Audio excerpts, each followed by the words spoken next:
The nuns take care of your teeth. I ended up paying the dentist $3,000 to replace this one tooth with an implant.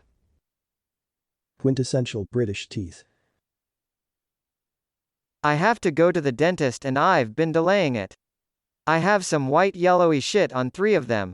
I hope the root is not affected. I think because I don't have a chad jaw, my tongue sits on top of the lower teeth on the front, so there's always saliva in there. I should get jaw surgery, but it's fucking brutal.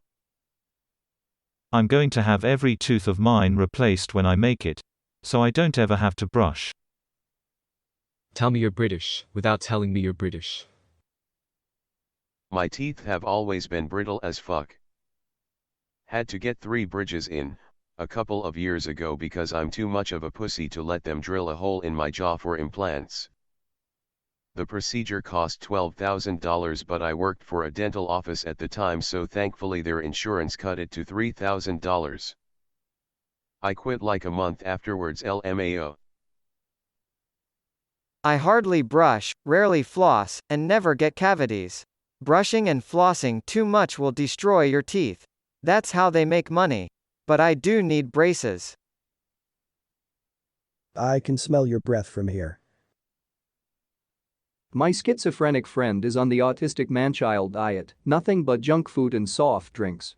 He had all of his teeth pulled at 28 years of age, all of them. He has nothing but gums and dentures, which he's too autistic to wear. I want to hear more about this guy. His diet is still shit, like an average meal is either raw men noodles, mashed potatoes, or the occasional steak or salmon fillet, when he saves up enough welfare/food stamps and forces himself to put in dentures. He's about 100 pounds overweight and will probably be dead before 40 due to his horribly shitty diet, in addition to his debilitating mental illness. He wasn't responding to medications, so his Jew doctors convinced him to do electroconvulsive therapy. It obliterated a bunch of his memories after 6 treatments, and it wasn't working anyways. Now he's on medications that work, but his Jew doctors change a few of them every 6 months for no reason. His day is basically waking up at 8 a.m. and then falling asleep randomly throughout the day before going to bed at 10 p.m. This is because he's on like 3 to 5 different antipsychotics for OCD, anxiety, depression, and schizophrenia. A muscle relaxant, a benzo is needed for anxiety, Ambien to help him sleep at night, and probably a few others I'm forgetting. He also went through a bout of bitching about his dick not working. He tried Viagra and then scammy Amazon dick pills. Then he went to a urologist who put him on testosterone injections, which did nothing. Then the urologist recently took him off testosterone without any post-cycle therapy. If you know anything about roiding, this means his body is basically producing zero test naturally, and he's getting even bigger bitch tits. The whole situation is ridiculous because he just jacks off to porn. It's not like he's getting any pussy as a toothless 250-pound schizophrenic 30-year-old on welfare disability who still lives with his 60-year-old mom. Anon. Is your friend, you? Wealth only made me more suicidal. Now I don't even have an ideal to dream about and live for. The meaninglessness of life is louder than ever before. You, unironically, need Christ. Follow him, Anon. Make sure you go to heaven when you die, Anon. I want more, biz. Why is it so addictive? Before 1 million all I wanted was 1 million, before 2 million all I wanted was 2 million. Now I want 5 million. I don't know, I used to have no money, so I'm technically homeless, and don't have a vehicle, and I have been in 6-figure hell for a while now, and I just can't bring myself to cash out anything. Like, I'm sorry, I know, but the thing is I'm just not cashing out any of it. Sorry. You'll get to a point where you can cash out like 3 to 4 million and never have to work, but where you still have another 3 to 4 million plus in crypto. That's when you've made it for real, and you're slowly learning this. 8 figures, been in since 2013. Damn, it feels bad to be a wagee. Work in office filled with women. Atmosphere dominated by HR, BS invented by women. Everything is judged by appearances. Promotions have to be applied for and are based on BSing. Save £300 a month because I live in London. Was on track for promotion to job where I'd save over £1,000 per month, but it was derailed because HR and my roasty manager because they hate me for being a beta ugly autist. Had a job offer for higher paying, riskier job a few months ago, but I turned it down, regret it now. I feel like I need to update my mental model of how BS the corporate world is, every few months, because I am always finding I underrate how BS, vacuous, detached from everything it all is. If you're a Western office worker, you probably work in an environment solely dominated by social skills. They really do not care how good you are at your job. It's all about appearances and fitting in with Karen and Jemima and their conversations about holidays. The work is all monotonous and is mostly done to cover someone's ass in the 0.000001% chance anyone asks to see it later. Come out as gay. Even if you aren't. You won't get promotions because you don't hit on them, I'm assuming, so if they think you're gay, you're suddenly not that weird guy who doesn't hit on anyone here, but the poor gay who was too scared to come out or something. They'll warm up to you as soon as they know you're not trying to fuck them, but because you're gay, not because they're not attractive. Women love gay men, but hate happily married men whose eyes don't stray. Some advice for anyone in retail or fast food etc.